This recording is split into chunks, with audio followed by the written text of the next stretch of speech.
Fala galera conectada aqui no nosso canal Fúria Rubro-Negra. Sejam bem-vindos para mais um vídeo aqui em nosso canal e hoje vamos começar com uma pergunta.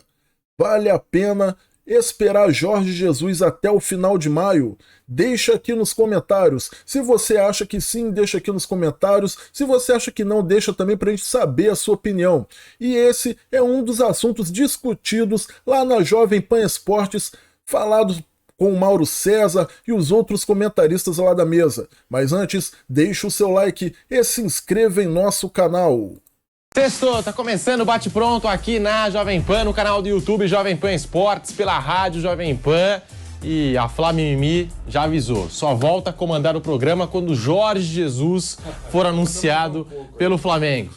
Já vai deixando seu like aqui no canal do YouTube Jovem Pan Esportes. Que papelão do Flamengo ontem, primeiro jogo sem o Vitor Pereira, sem 3 zagueiros, enfim, depois de tantas críticas ao técnico português, o Flamengo ontem perdeu para o Maringá, situação complicada na Copa do Brasil.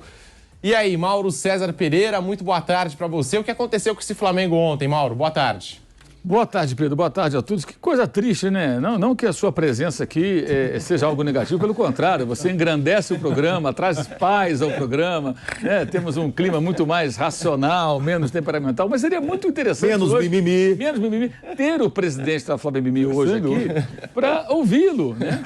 Para saber se ele ainda acha, depois do que nós vimos ontem, que dá para ficar 2 meses esperando o Messias, ele foi o Salvador, visto tentando comprar passagem para a Turquia. Para a Turquia. Para tentar fazer um trabalho de meio-campo, ali de convencimento. Sim, um tete-a-tete, né? Tete-a-tete. Um tete-a-tete ali, um corpo a corpo, né? Como se dizia antigamente na campanha eleitoral, né? Os políticos saíam fazer corpo a corpo ali e tal, no último dia antes da eleição, ainda fazem. Então, temos aí essa situação, assim, o que nós vimos ontem foi o quê? Primeiro, essas ideias de jirico aí de põe o Felipe Luiz para comandar o time. Tem uns malucos que falam assim, não, traz o Diego Ribas, quer dizer, institui a panela logo, né? Institui a panela, põe uma panela no centro do campo logo, quer dizer, você quer o quê? A turma que durante muito tempo ficou ali colaborando quando acha que deve, torcendo o narizinho e tal, para de novo comandar aquilo lá. Ou ficar sem técnico, com interino, não tem a menor condição, não tem a menor condição. O Flamengo sofreu 8 gols e fez 2 em 3 jogos. 3 derrotas consecutivas, um para o time que é campeão do Equador, mas o time campeão já foi todo desmantelado. O time do Alcas é muito ruim, com aquele centroavante Cifuentes, que a gente citou aqui semana passada, que pesa mais ou menos uns 120 quilos. O Flamengo conseguiu perder para um time que tem um centroavante que nem atleta parece ser. E perdeu. Aí a goleada para o Fluminense, da maneira que aconteceu, e ontem de novo. Indolência, preguiça, desorganização. Para mim, ontem, os jogadores que definiram como ia jogar, o Mário Jorge vai lá, escala o time, vamos jogar assim, 4-4-2, mas quem é que define em campo são eles. O Gerson perdendo bolas e se jogando para cavar falta, que não eram faltas, e a arbitragem corretamente mandava seguir, e consequentemente armando ataques da equipe do Maringá. Ou seja, uma situação vergonhosa, que eu acho que aí ela vai do presidente Landim ao vice-presidente Marcos Braz, passa pelos jogadores e estoura na Flá Mimimi, nos influenciadores, na ala da imprensa que fica vociferando pela troca de técnicos a cada 5 minutos, e aqueles que inacreditavelmente, em 2023, ainda acham que a troca de um técnico seja sempre a troca do técnico seja a solução dos problemas, quando, na verdade, o problema é muito mais amplo, né? Você tem que ter outros elementos que o Flamengo não tem hoje, né? E a saída do Vitor Pereira não adiantou nada. Tem um ponto que eu acho que é bem interessante, a gente comentava aqui fora do ar, antes de começar o bate-pronto. O Vitor Pereira passou pelos 2 times de das maiores torcidas no Brasil, Corinthians e Flamengo, e muitos pontos em comum. Porque, ao contrário do que muita gente fala e tudo mais, aí é muito fácil, o cara é ruim. Não, o cara não é ruim, ele é um bom técnico, tem uma história. Ele chegou aqui, inclusive, ganhando salário patamar Jorge Jesus, porque ele tem ali já um cartel, um currículo. O Abel Ferreira, por exemplo, chegou aqui ganhando bem menos, agora conquistou um salário muito melhor, porque ele teve títulos, conquistas, e o Palmeiras, para não perdê-lo, teve que elevar o patamar do seu investimento, com muita justiça, conquistou. O Vitor Pereira, quando ele chega no Corinthians, ele começa a usar os miúdos e começa a perceber o quê? Que o time precisava de... Como é que eles falam mesmo? De jogadores mais frescos, né? Jogadores mais jovens, mais descansados, mais dispostos, para fazer um outro tipo de futebol mais competitivo, mais combativo, mais velocidade. E aí ele não fica... Aí tem a história da sogra, que é a historinha do Boitatá. Ele não fica porque o Corinthians não tinha condições, nem demonstrou interesse ou disposição de desmanchar a parte desse elenco e investir em novos jogadores. Ele não tem condição econômica também para isso. Aí ele vai para o Flamengo acreditando no quê? O Flamengo pode me dar as condições. Mas também não deu as condições. Porque quando ele começa a mexer e começa a colocar jogadores novos, começa a barrar alguns medalhões, a gente vai lembrar, Flamengo e Volta Redonda, o Everton Ribeiro ficou no banco. Foi um pandemônio. Nossa, quebrou o quarteto. Parecia que ele tinha, sabe, tocado pedra em santo. Um negócio sagrado. Não, quebrou o quarteto. Tirou por um jogador que vem mal e outro de novo foi mal. Então, a oposição é muito forte por desconhecimento, por busca por audiência, por várias razões. E os dirigentes do Flamengo, como os do Corinthians, não deram suporte para o cara. Então você vê, Vitor Pereira, Paulo Souza, Domenech, Rogério Ceni, esses caras todos foram demitidos. Em que situação? Tentaram, de alguma maneira, fazer um trabalho que não consegue terminar. Não, mas o Domenech, porra, tá de sacanagem. Ele e o Paulo Souza tava ridículo, né? Tava ridículo. E o Vitor Pereira, o time também tava ridículo com ele de qualquer jeito, cara. Todos os esquemas que ele tentou colocar no Flamengo não deu certo. Porque sempre acho que é o Jorge Jesus. Se o Jorge Jesus voltar ao Flamengo, ele vai fazer a mesma coisa. Exatamente a mesma coisa. Ele vai olhar para o campo, vai ver aquilo ali, e ele vai começar a barrar medalhão, vai começar a derrubar tudo, como os outros tentaram fazer. Só que ele tem um respaldo pelo passado, pelas conquistas que teve, pela adoração da Flávia Mimi, entre outros, né, que acham que com ele tudo vai dar sempre certo. A gente nunca sabe, mas é possível que dê certo, possível que não dê certo, só o tempo dirá se ele voltar. Fica muito claro que ele vai fazer a mesma coisa. Talvez jogar com 3 zagueiros, talvez muitas coisas se pareçam. Escalar, de repente, o Matheus França e o Cebolinha com o Pedro e barrar o Gabigol. Tudo isso pode acontecer numa eventual volta de Jorge Jesus. E ontem eu acho que teve um ponto positivo para o clube, para o futebol do clube, que foi não dá mais para alguém defender a tese de que deixa como está durante 2 meses. Já sabia-se que era impossível, que era inviável. Esperar aí, ó. Esperar até o final de maio vai dar ruim, tá? Vai dar ruim. Não vai dar certo. Sei lá, não vai dar certo.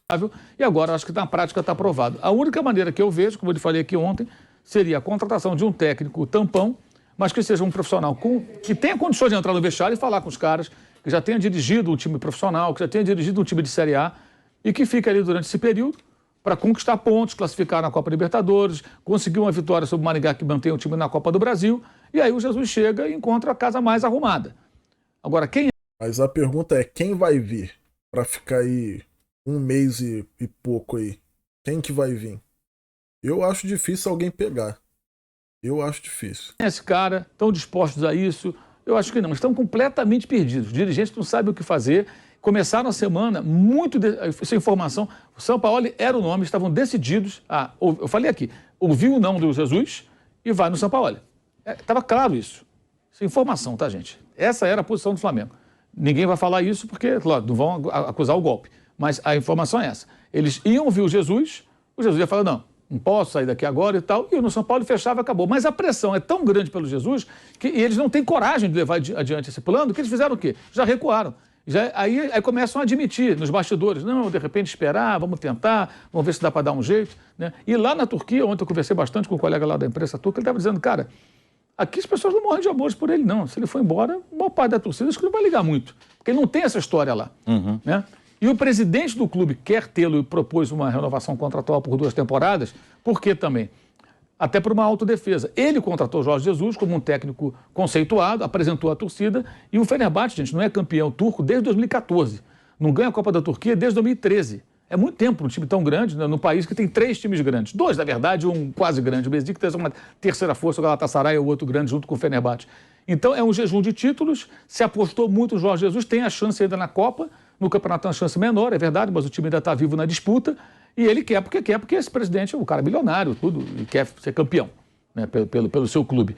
Mas a torcida lá não morre de amores por ele, ou seja, se ele sair, não vai ter essa comoção. E aí fica a grande dúvida, né? O que é mais importante para o Jorge Jesus às vésperas de completar 69 anos? 69 anos, ou seja, não é um cara que vai ter aí mais 30 anos trabalhando como técnico, né? Ele entra numa reta final de carreira, isso aqui é uma obviedade que eu estou falando, claro, né? Ficar na Turquia, mesmo que não seja, digamos assim, tão benquisto, né? Não seja idolatrado e ganhar mais dinheiro, acho que ele já deve ter ganho muito dinheiro, ou ganhar também muito dinheiro aqui no Brasil, que ele vai ganhar muito bem se ele voltar, e ter a Aeroflá, a torcida amando o cara, e se ele conseguir repetir parte do que ele fez em 2019, nossa, ele vai ser nome de rua, vai ter estátua dele do lado, o Cristo Redentor aqui, a estátua dele do lado, vai ser uma loucura, né? Quer dizer, ele tem uma oportunidade que poucos profissionais têm, não só no futebol, mas em qualquer atividade, que é você ter milhões de pessoas que te idolatram, que te respeitam, que gostam de você incondicionalmente. Como é o caso do Pilhado, que hoje nem veio, porque está sofrendo muito, porque o Jesus não garante a volta. Ele sofre, ele fica ali, né, amargurado, e nessa altura já deve estar num voo, né, lá para Istambul, como disse aqui o Zé, para tentar pessoalmente convencer o Jorge Jesus a voltar para o futebol brasileiro. Depois de uma noite romântica com o Lívia, eu acho que ele vai acordar amanhã no sábado, já negociar com o Jorge Jesus e voltar para o Brasil, né, Vanderlei? Muito boa tarde para você. E ontem... Vocês me provocam, né? E ontem, Vanderlei, não foi aquela coisa que, sei lá, o Maringá achou os 2 gols. Não, o Maringá jogou mais bola do que o Flamengo. Boa tarde, Vanderlei. Boa tarde, Pedro. Boa tarde ao Mauro, ao José Manuel, Flávio, a todos vocês que nos acompanham. Sobre o jogo, o Mauro abordou, seria repetitivo, né? Com relação ao que aconteceu. Não é pouca coisa. Primeiro, recuando um pouquinho no tempo, quando chegou esse momento de vale esperar ou não o Jorge Jesus, pelo menos a informação que chegou, acho que até o Mauro também deu, entre outros companheiros, que teria aí um período de 3 jogos para sentir se realmente valia a pena esperar o Jorge Jesus ou não. Era Maringá, ontem a gente falou, eu não lembro os dois... Maringá, Coritiba e Noblense. Então eram 3 jogos, dependendo de como... Pior que são times considerados fracos, né, cara? E os times fracos que o Flamengo enfrentou antes, o Flamengo sentiu dificuldade. Mesmo tendo um treinador ali profissional, né, que é o Vitor Pereira. Eu acho, sei lá, cara, posso até estar errado, mas eu acho que não vai dar muito certo isso daí, não. A equipe se apresentaria, é que ficaria claro para os dirigentes, vale esperar ou não. Então, como é que eu interpretei isso? Bom, se por acaso desse 3 pancadas, ganhasse os 3 jogos, a tragédia está, entre aspas, sob controle e é possível esperar 4 semanas, talvez, se fosse o caso, o acordo, para ele chegar.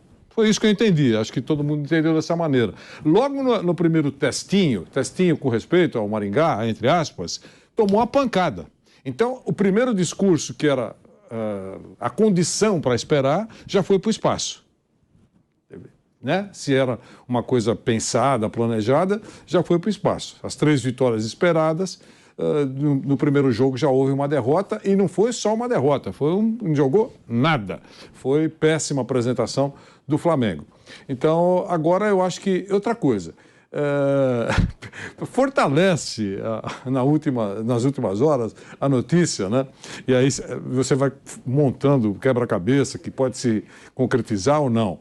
O Al-Nassr já tem um treinador, pelo menos nesse instante. Dizem que continua conversando com o Jorge Jesus.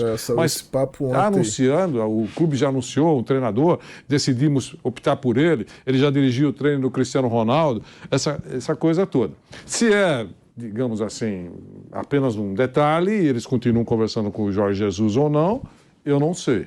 Mas se esse time da Arábia Saudita já tem treinador, então já não conta mais tentar a contratação do Jorge Jesus. Eu não encontrei em nenhuma rede social algum outro clube que está muito interessado em contratar o professor Jorge Jesus. Talvez alguém tenha lido, mas eu não li e não encontrei. Ele já anunciou que não vai ficar. Então, ele estará livre. O único apaixonado, assim, claro, de forma global, pelo Jorge Jesus é o Flamengo, que é um grande clube, pode pagar uma grana muito legal para ele. Então, eu acho que ele não tem que fazer muito charminho. Porque não tem uma fila de interessados. Agora, resta esperar o que vai acontecer nas próximas horas.